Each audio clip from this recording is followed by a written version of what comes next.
Hey there, listeners. Welcome to Hines on Air, your weekly dose of inspiration, motivation, and real-life entrepreneurial stories. I'm Matt Hines, your host, and I'm excited to have you join me on this journey. From building a successful law firm to venturing into other industries like real estate and social media, I've experienced both the triumphs and the challenges that come with entrepreneurship. I've learned firsthand the importance of resilience, adaptability, and a relentless pursuit of excellence. On Hines on Air, we're diving deep into the world of business, law, and personal growth. Join me as I chat with incredible guests who have faced adversity, defied expectations, and achieved extraordinary success. We'll discuss their strategies, their mindset, and the lessons they've learned along the way. Whether you're an aspiring entrepreneur, a seasoned business owner, or simply someone looking for a little inspiration, Hines on Air is for you. Remember to subscribe, like, and leave a review whenever you listen to podcasts. Your support helps us reach more people and continue sharing these incredible stories. Let's get started.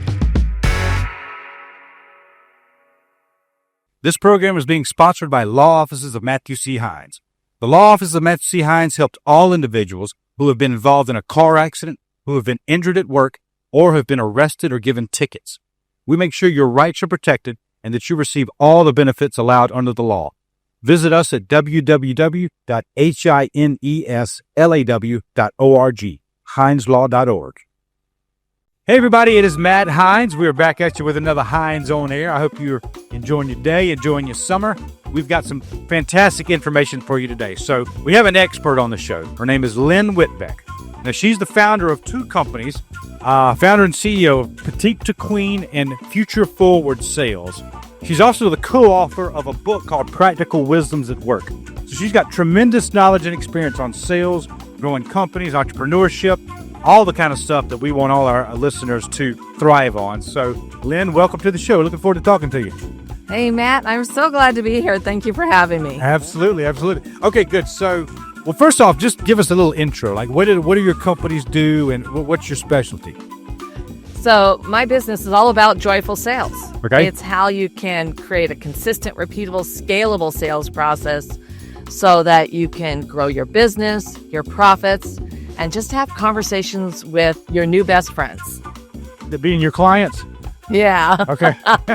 Okay. So how does that come down into application? Like, what would you, if you were consulting us, what would you say, Matt, let's look at this first, or let's do this first? What would you say? Yeah, so with every client, it's always different. So the first thing we do in a kickoff call is really identify what's the low-hanging fruit to immediately get you traction to increase your sales. And with every client, it's unique depending on what's going on. With one client, it was their intake form of how they were having the client when they first had that conversation. They were really focused on the price, which is an objection. And, price is all about value. Price is, in my world, sort of immaterial. It's all about the value. What does a client want, need, or lack? Why does it matter to them? So they can. You've got to get into the client thinking. So we restructured that intake form to address those three core reasons why they got hired, what mattered to the client, what was important for them, so they could identify, what was their primary motivator and emotions to working with them. And by doing that, within 30 days, they had already increased their business just by changing the conversation. And client thinking is usually one place that we always start no matter what. With one client, they had a number of people they had talked to, so it was to go back and to follow up, but to lead with value, to reach out to people who they'd worked with before to get referrals and introductions. Mm-hmm. Once again, you've got to lead with the client value. Why does it matter to them? What's in it for them? So that you can really create those conversations, whether it's in follow-up or asking for a referral so someone else can have the same experience they had when working with you. So there's no straight answer. Except I would say it's usually boils down to what's your client thinking and how do you immerse yourself in that love language. Okay. How long would you give? I might be jumping a little bit here. If any entrepreneurs are listening to this, they'll feel me. How long would you give a salesperson before you say, you know what, I don't think you're made for sales? So sales is all about the training and also having the sales blueprint or a roadmap. A lot of times what I've seen in businesses is that they hire people for sales and they just sort of turn them loose. But they aren't giving them the guardrails or the sales blueprint so they can be successful. Because every personality type can be great at sales. There's a match between really believing in the product and service that you're selling and the organization that you're working for and the impact that you're creating for your clients. Because that's really what sales is. It's about relationships. It's about serving, helping, and creating impact. And when you have that, you have a passion for how you're helping and serving clients and the organization you work for, you just need a blueprint and you can hit the ground running. So you said anybody can be good at sales. I truly believe that. Yeah, with the right tools. Yeah. And you absolutely can, because there's different types of buyers. So you can be introverted and still be a great salesperson, connecting with those people that are like you, right? And who are going to have that same approach. So it doesn't matter. It's all about your core values and having that align. Okay. And the core values of that salesperson need to be like helping others or helping companies grow, or like what would you say the core value is that we need to instill in these sales teams? Well, in sales, I believe, I've always been very successful at this. My core value is to help and serve and create lasting impact. And for that, there's an exchange of dollars. So that's a core value set. I'm not in it for the buck. I'm not in it to get a notch on my lipstick case. I'm not in it just to close a sale and move on to the next person. I want my clients to be successful. I want my clients to have a great experience, to be able to grow their business or whatever aspect that I'm helping them as a sales consultant. Of course, I'm helping them grow their business. And from that, I get the opportunity to work with them again. I get the opportunity to have raving fans and referrals. So it's that relationship that matters and the partnership, creating a partnership. So when I talk about that core value alignment, when you have clients who also desire to help and serve their clients, whatever their product or service is, then that is an alignment of core values. Gotcha. Yeah, that's right. There was one point. All right. So there we go on the start. Now tell us about the starting of your companies and how do you market and grow your company? My business is primarily from referrals and also building relationships. Okay. So I network within set communities that are all about building relationships. It's not like a BNI where it's a pitch fest and you're just going on to the next, waiting for the next person to have their turn. Yeah. They've really structured their organizations to build the relationships, to meet power partners, to meet, potential future clients. And for me, it always starts with a conversation, getting to know the other person. I'm not trying to pitch to them the first time I have a conversation. In fact, I never pitch. It's always an invitation. And so that is really where I start. Of course, I do other pieces of different types of outreach. Once again, it has to work for your business, for your product or service, for your ideal clients. If you're not connecting with your ideal clients, you're on the wrong place. If none of your ideal clients are on TikTok, well, then why are you wasting your time? Right? So you've got to have that match and what you like to do, right? If you hate social media, then why are you putting all this effort into something that already only has a 3% engagement rate? If you love social media, okay, sure, that can be part of your strategy, right? But it's got to be something that is a match. Like I said, the three things, it's like a diagram. Those three circles come together, what your client wants, needs, or lacks, what matters to them, where they hang out, what you is best for your business for doing the different types of outreach to make that attraction and connection, and what works for you as a business owner or your sales team so that those three things come together. You don't think the sales team might have to do what they don't like to do in order to get to the client? Well, if they're not liking something, then either there's a mindset shift that has to happen, or they are just not in the right place. Because if you don't like having conversations with people, meeting new people, doing the networking, making connections, building relationships, you're never going to be good at sales. I mean, it's just that simple. I would agree with that. I didn't know if there's someone who didn't like, let's say they don't like social media. That would be That's tough. okay. From what I do, that would be tough to say, I'm not going to use social media to promote and market.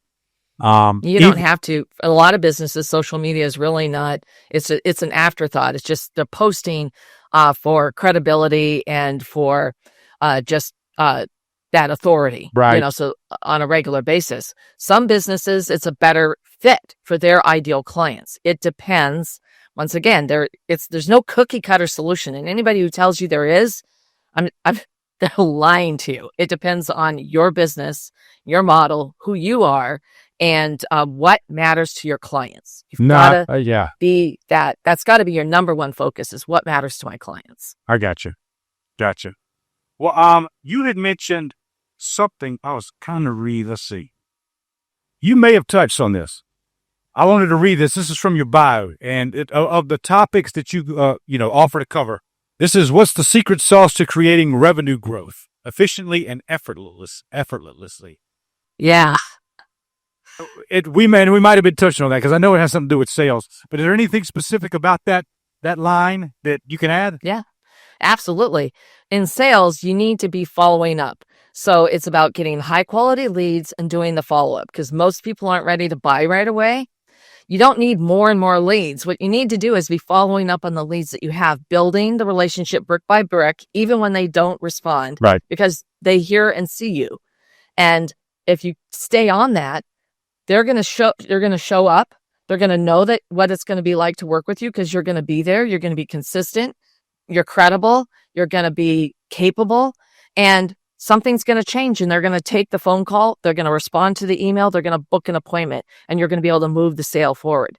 And depending on your product or service, certainly back in my corporate days, it's a long sales cycle. There's a lot of follow-up. And if you don't follow up, you're not going to close the sales. You're not going to get those multi-million-dollar sales. So follow-up is the first thing that I consider one of the deadly sins of sales. If you don't follow up, you're giving your sales to your competition. Right. So that's the number one way you can increase your profit, because you lower your cost of client acquisition when you have a really solid follow-up strategy and plan that you execute on. Okay. Yeah, I was a friend of ours. He's kind of a friend, another consultant group, and they're big in sales. He closed the Blue Marlin, the big company that was great, but it took 2 years. That's a lot of talking, and a lot of calling, and a lot of messages left.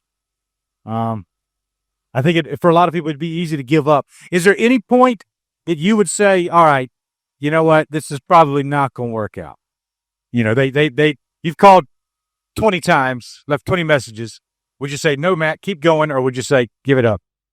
Well, first of all, I'd mix up the way that you're doing your follow-up. All right. So don't just leave voice message. Sure. I mean, I use something that's called a dynamic duo or a triumphant triangle, which actually has 3 steps in one follow-up. And so if it's the triumphant triangle, you actually pick up the phone, you plan to get voicemail, but then you lead with the value, why you're calling them, what matters to them. Maybe there's a new case study out. There's a new stat that they need to be aware of. And then you tell them about it, why it matters to them, and I'm going to drop this in an email for you. And so they get that message in 30 to 60 seconds, right? And then you send the email with the value that they wanted. So all of us have lots of assets. Also, review your asset. What are the things that are going to answer your client's top questions, answer an objection, solve a pain point that you can provide to them in a little snippet, right? A short article, a video snippet, it's a case study or a new stat, and you point to a reliable source for why this stat matters in your industry, right? So now you've hit them a second time with the email, which you sent right after the voicemail, giving them the value. Then, based on your cadence of your organization and industry, it's different for everyone again. I usually go 3 business days later.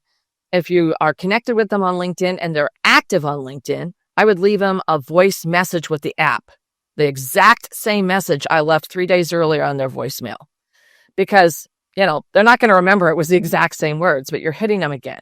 You can also send it on a DM. If your industry, it's really better to be Facebook. You can also send it to them as a text message. So that's that 3-step. If they're not active on social, like they don't actively post, etc., the LinkedIn DM is just going to get lost. So that's what I would call a just dump it then. And then it's the dynamic duo, just the 2 steps, the voicemail and then the email. Now, sometimes you're going to send a handwritten note card. You might send a package. You might send something different that's a unique piece just to get their attention. There's so many different types of outreach that you can do and include in your follow-up cadence, because there's different outreach, follow-up. Outreach is really before you've had that discovery call and qualified them and determined that they're interested. Then after that, it's all follow-up until you've got the signed contract. Yeah. And sometimes you're still following up to get the kickoff call scheduled, right? So you've got to mix up how you're reaching out to them. That's good. That's good advice. Let me ask you, let's say you get someone and they say, I love it. I want to do it. And then you call back and you're like, I love it. I want to do it. But they don't sign and there's not like a done. And they're, I love it. We're so excited about your service. And they don't sign. Like, well, any tips on that? Or, I don't know. We've got a few of those. Yeah, you always get a minimal actionable commitment. So when they say that, yes, we want to do this, we want to move forward. And I said, okay, let's schedule our kickoff call. Let's get this. And you don't just bury them in details. There's 2 things that you need to do is get the deposit payment scheduled and get the kickoff call scheduled. Regardless of your product or service, if you're putting in a Kanban system for widgets, right? You still are going to have to schedule a kickoff call so you can work out a bunch of the logistics, and you're going to get a deposit on the books to secure their spot within the company so that they have that reserved for them. And so, because sometimes what you're selling is going to require a legal contract. If you do, I try to get a statement of work that will merge into a legal contract, because that can be an easier pathway. But you get a minimal actionable commitment from your client, which means they're putting skin in the game. So you've got them right then and there. They've said, yes, I love it. I want to do it. Get the kickoff call scheduled and the deposit, and just get that. I'm going to put this, matter of fact, I'm going to send this off. The deposit's $5,000. I'll have accounting send you that invoice directly. And they might say, oh, well, wait, we're going to need to put a purchase order on that. That's great. We can update that with the purchase order. Let's get the kickoff scheduled, because we're here. I'm here. Let's look at our calendars. Let's get that aligned. So no matter what, try to get that minimal actionable commitment. And often that is scheduling the next meeting, because it could be going over the contract. It could be, like I said, a kickoff call. It could be that they had questions. Right. And they want to mull it over. They want to think about it. Get the next call scheduled. Or, well, we need to finish this big project in operations first. And so it's great. When is that scheduled for completion? Great. Yeah. Let's schedule this the next week. What's your schedule look like? Get it on the books. If you get it, then you've got it secured. And then you're going to do some follow-up to be confirming that you're going to get together, why it matters to them, what are the results that they can expect when they work with you. And then you've got the next meeting scheduled. This program is being sponsored by Bravos Leadership. Bravos Leadership is dedicated to helping entrepreneurs and other business-minded people achieve their goals in business and expand their companies. They provide insight through motivational talks, inspirational stories, but also practical applications of management techniques that you can use to help you grow your company. Information regarding sales, organization, management, and all areas of the company are taught so that you can have a thriving company. Visit bravosleadership.com and find out more information. Okay. That's good. How about this one? I like it. I'm very interested, but I got to talk to my spouse first before I pay you money. What would you Absolutely. What would you say? It's important that you be able to make that decision and have that conversation. Are they available right now? Are they there? Can we get them on the phone? Can we schedule a meeting to review some of the results that you can expect so that they can participate in that? Absolutely. So that would be my response, because that's a common objection. Yeah, it is. It's normal. I never made a huge investment without, consulting my late husband. He never purchased anything without consulting me. Right? I mean, sometimes I still remember him taking me to buy some super fancy TV, and he just had to show me and it was just like, which one do you want? It's like, I don't care. And like with the salesperson, I said, which one does he want? Here's my Amex card. Either ring it up now or I'm out of here. It's like I'm threatening to write a check here. Just do it. Right. But absolutely. That's a normal thing, and you have to just treat it with respect. But what can we do to get them on the call, to get them involved so they understand the results that you're going to receive and the impact that this is going to have for your business? That's good. And how about costs? You're too high. You're too expensive, Lynn. I can't afford your services. What do you come back with? So there's a couple of different things with that. First of all, you haven't established the value. Right. There's a few things with pricing that you need to be really aware of. First of all is always anchor the pricing bias. You start with whatever your product or service is and the conversation you're having with your client. You sort of say, okay, they're going to want this type of thing. Start with the absolute highest price, because now you've anchored their pricing bias. Now, because it's very easy to slide down the hill and put them into a different program, put them into a different product line, put them into a 90-day trial. There's a lot of things that you can do. But when you've anchored your pricing bias, they've got it fixed in their mind. Oh, this is going to cost, $100,000. Okay. And then you talk through the different options with them, ask the discovery questions. And okay, some people want this $100,000. These are the results that they receive and how soon. Many want this program, which gives them these results. They get them on this track. And then there are some who really want to get their toes wet. They want to dabble. So they're going to do a 90-day trial. And that looks like this. Which one are you? So the thing about pricing is your price is your price. You just have to be really confident in what that is and the value you deliver. Yeah. If people have a pricing objection, often it's because you have not established the value. You didn't anchor the pricing bias. Never let your client push a price out first. And never say, well, maybe it will cost $2,500. Well, maybe. What the heck? Go with your highest price. It's way harder to climb the hill. It's way harder to climb the hill and recoup that cost. And as soon as they've made a shift and something is going to cost more, you're just really upfront about it. Very common. Like, we're happy to do that. That's easy. We've stretched the scope. So the price is going to be adjusted to this. Do you want to alter? Do you need to adjust the PO, or should we just add it as a line item? What works best for you? Matter of fact, it's not a big deal. If you make it a big deal, or you're apologetic about it, or nervous about it, it's like blood in the water with sharks. Yeah. We've listened to calls before, and it's one of the most frustrating things I've ever done as a business owner is listening to bad sales calls. It will make me want to punch the wall. It's horrible. It is a mental, I don't know. I've found myself having to get up and walk away from the recording because it was so bad. And we finally got this person to call. They were very interested in the salesperson.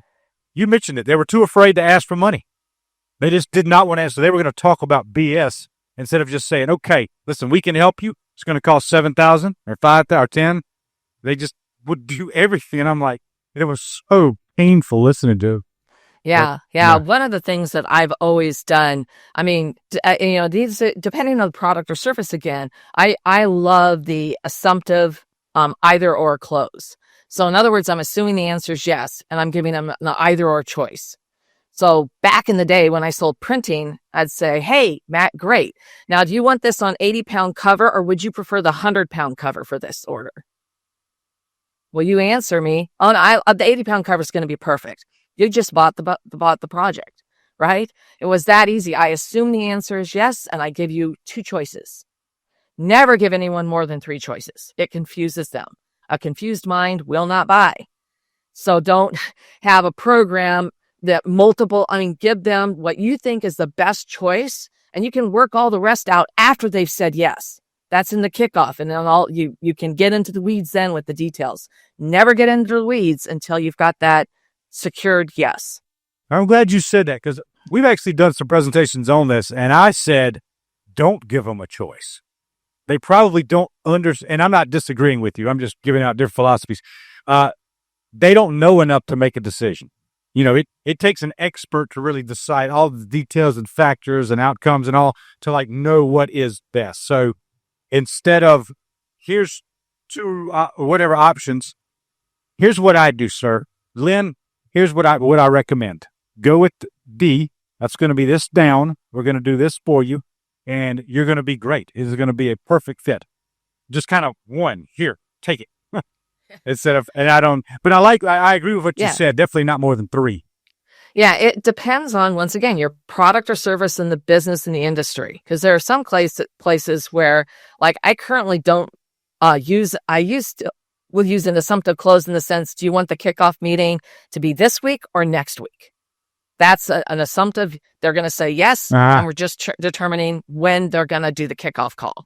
So you can use it in a lot of different ways.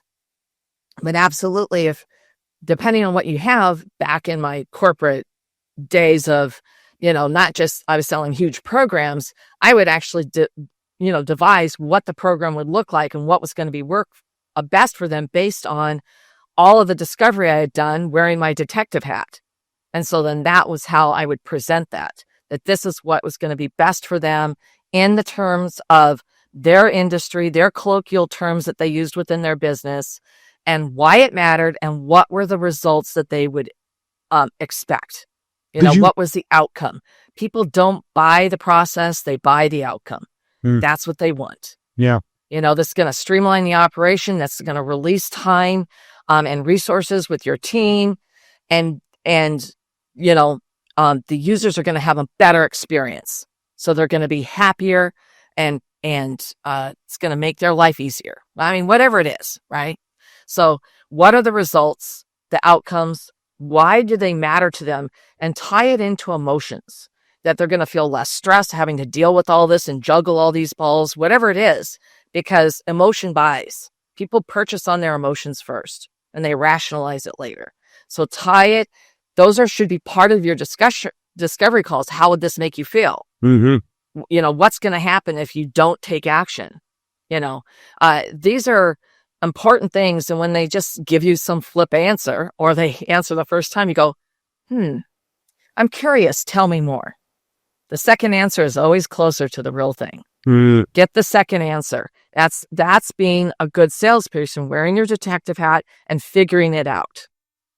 Do you find, I like what you said. So let's say you've given the big presentation, and then you end it with, all right, so you want your discovery call to be tomorrow at 2, or is 4 o'clock better? And they say, because a weak mind might agree with you when they're not really serious. They say 4. You find that increases the likelihood of a final close even if they just kind of succumb to it? Yeah, well, because they've made a minimal actionable commitment. Okay. One of the things is, once again, depending on your product or industry, back in my corporate days, is say, who else needs to be in this meeting? I want to make sure we've got everybody in the room who needs to be here. And so I'd go through that, would make sure that got scheduled, we'd get everybody in the meeting. And the same thing, I always would schedule the next meeting when I have everybody, because it's critical. Otherwise, you're chasing cats, and it's like there's a laser pointer running all over their building, and you just can't corral them all. Yeah. I would always get the next thing scheduled, get the right people in the room, because even if once the decision has been made, you need to make sure the executives are tied in occasionally, at least quarterly, so they see the results that are being delivered, so that the program continues, that there's no question about the success of the program and the results that are being delivered. Gotcha. That's good. Lynn, I'll tell you, I appreciate your answers. They are specific and concise, and you can use the information. So we've done a lot of podcasts, and everybody's got their talents and skills and experience and all, but your answers to me are some of the best. It's good data you could just use. So, well, thank I mean much, that. Matt. I've never said that before. Just so you know, that's not an ending statement I give to everybody. Well, I'm really good at what I do. Yeah. So. Well, Lynn, we got to wrap up. But before we go, though, what if anybody wants to take advantage of your consulting, of your training and all, where do they need to go? Well, you know what I would do first is I would go to get our checklist, our sales strategy checklist. So that's petitetoqueen.com/checklist. It's right on the homepage, but it's going to show you where you might have some gaps, maybe some things like, oh, I haven't even thought about that.